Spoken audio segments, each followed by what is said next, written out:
तीन बहनों की लालची भाभी।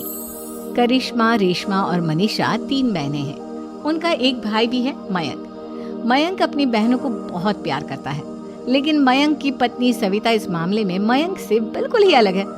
वो अपनी ननदों का जितना बुरा कर सकती है उतना बुरा करती ही रहती है और अपनी ननदों पर हुक्म भी चलाती है। करिश्मा, करिश्मा, तुमने अभी तक नाश्ता नहीं बनाया? तुम्हारे भैया को ऑफिस जाने में देर हो रही है। हाँ भाभी, बस अभी बनाती हूँ। करिश्मा, तुम ये ढीलापन छोड़ दो। कल को पराये घर जाना है। वहाँ अगर तुम इस तरह से काम करोगी तो लोग क्या कहेंगे कि माँ ने और भाभी ने कुछ सिखाया नहीं। और तुम्हारी दोनों बहनें कहाँ हैं? रेशमा मार्केट गई है और मनीषा सो रही है। क्या?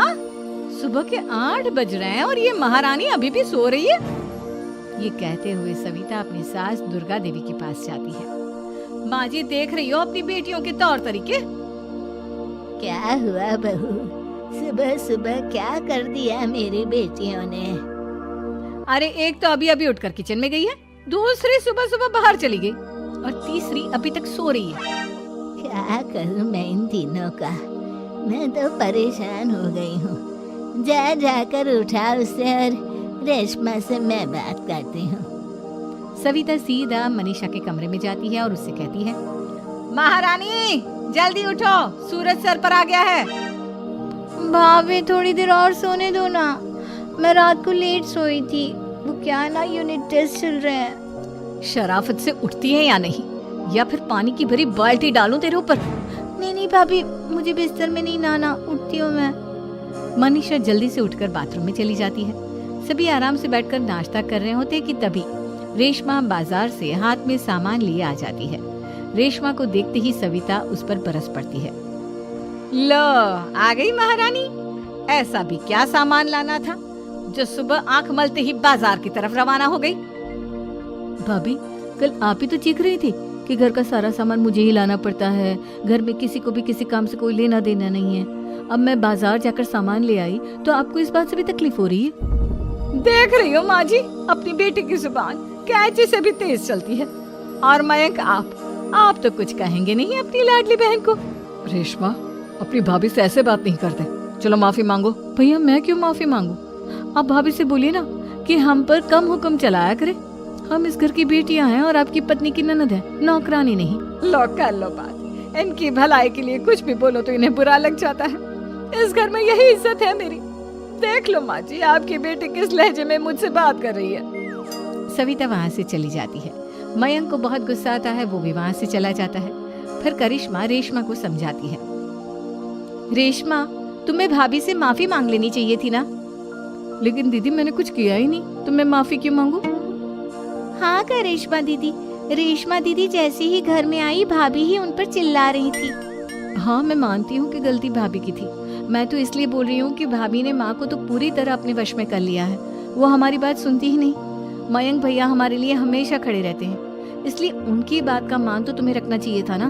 कोई फायदा नहीं दीदी, कुछ दिनों की बात और है, भाभी उन्हें भी हमारे खिलाफ भड़का देंगी। फिर वो भी माँ की तरह हमारी किसी बात का विश्वास नहीं करेंगे। इसी तरह सविता अपनी तीनों ननदों को किसी न किसी बात पर परेशान करती रहती थी। एक दिन मयंक अपनी तीनों बहनों के लिए गिफ्ट लाया। क्या रेशमा, ये तुम्हारे लिए हार का सेट। रेशमा, तुम्हारे लिए सुंदर सी ड्रेस। और मनीषा, तुम्हें किताबें पसंद है ना, तुम्हारे लिए किताबें लाया हूँ। थैंक यू भैया। थैंक यू भैया। थैंक यू भैया। करिश्मा, तुम्हारा नेकलेस कितना सुंदर है, ये भैया कहाँ से ले आए होंगे? मैंने भैया को 3 दिन पहले फोन पर ये डिजाइन दिखाया था और आज भैया ये ले आए। सविता तो अपनी ननदों के गिफ्ट्स देखकर जल गई और करिश्मा का नेकलेस तो उसे भी बहुत पसंद आया था। अपनी बहनों के लिए कितना अच्छा नेकलेस लेकर आए हैं, मुझे कभी कोई गिफ्ट नहीं दिया। मैं आज ही ये हार चुरा लूंगी। रात में सविता करिश्मा का हार चुरा लेती है और इसी तरह उसे अपनी ननदों की जो भी चीज अच्छी लगती वो उसे मांगती नहीं, बल्कि रात के अंधेरे में चुरा लेती। इसी तरह दिन बीतते गए और सविता ने मयंक के दिल में भी उसकी बहनों के लिए नफरत पैदा कर दी। एक दिन मयंक ने करिश्मा और रेशमा के लिए रिश्ता देखा और ये बात उसने घर में सबको बताई। माँ, करिश्मा और रेशमा के लिए बहुत अच्छा रिश्ता आया है, वो लोग कल इन्हें देखने आ रहे हैं। आप और सविता मिलकर सारी तैयारी कर लेना। ये सुनकर करिश्मा और रेशमा खुश हो जाती हैं, लेकिन सविता सोचती है, अगर इन दोनों बहनों की शादी हो गई तो घर और बाहर का काम कौन करेगा? मनीषा तो एक नंबर की कामचोर है, उससे तो किसी बात की उम्मीद लगाना ही बेकार है। मुझे इस शादी को रोकना होगा। अगले दिन सभी लड़के वालों के स्वागत की तैयारी करने में लगे होते हैं। तभी मयंक अपनी बहनों से आकर कहता है, तैयार हो गई तुम दोनों? देखो दोनों लड़के बहुत अच्छे हैं, मैं कोई कसर नहीं छोड़ना चाहता, इसलिए तुम उनके सामने अच्छे से बिहेव करना और अपनी भाभी से लड़ने मत लग जाना। करिश्मा, तुम वो नेकलेस पहन लो ना जो मैं तुम्हारे लिए लाया था। भैया मैं बहुत देर से वो नेकलेस ढूंढ रही हूँ, लेकिन मुझे मिल ही नहीं रहा। क्या तुमने नेकलेस खो दिया? तुम्हें पता भी है वो कितना महंगा था? तुम कोई काम ढंग से नहीं कर सकती। मयंक गुस्से में वहां से चला जाता है। थोड़ी देर बाद लड़के वाले भी आ जाते हैं। वो दोनों बहनों को पसंद कर लेते हैं और रिश्ता पक्का हो जाता है। लेकिन सविता के दिमाग में तो कुछ और ही खिचड़ी पक रही थी। वो पंडित जी के पास करिश्मा की कुंडली लेकर जाती है और उन्हें पैसे देकर करिश्मा की कुंडली बदलवा देती है। जब लड़के वालों के पास करिश्मा की कुंडली जाती है तो वो दुर्गा को फोन करते हैं। बहन जी, हमने करिश्मा की कुंडली अपने पंडित जी को दिखाई थी। आपकी बेटी की कुंडली नहीं बल्कि दोषों का पिटारा है। देखिए, मैं और मेरे पति इन सब बातों में बहुत विश्वास करते हैं, इसलिए हम आपकी बेटी से अपने बेटे की शादी नहीं करा सकते। इस तरह करिश्मा का रिश्ता टूट जाता है और सभी घर वालों को बहुत दुख होता है। अब कविता सोचती है, चलो करिश्मा का तो रिश्ता टूट गया, अब रेशमा का भी रिश्ता तोड़ना है। क्या करूं? अब सविता आवाज बदलकर किसी अननोन नंबर से रेशमा के होने वाले ससुराल में फोन करती है। हेलो, मैं कौन हूँ कौन नहीं ये आपके लिए जानना जरूरी नहीं, बस इतना सुन लो कि रेशमा का 2 साल से किसी के साथ अफेयर चल रहा है। बस रेशमा का रिश्ता तोड़वाने के लिए सविता का इतना कहना काफी था। अब रेशमा का भी रिश्ता टूट गया। मयंक और दुर्गा देवी ने रेशमा को खूब खरी खोटी सुनाई और उससे बार बार उस लड़के के बारे में पूछने लगे। आप दोनों मुझे क्यों परेशान कर रहे हो?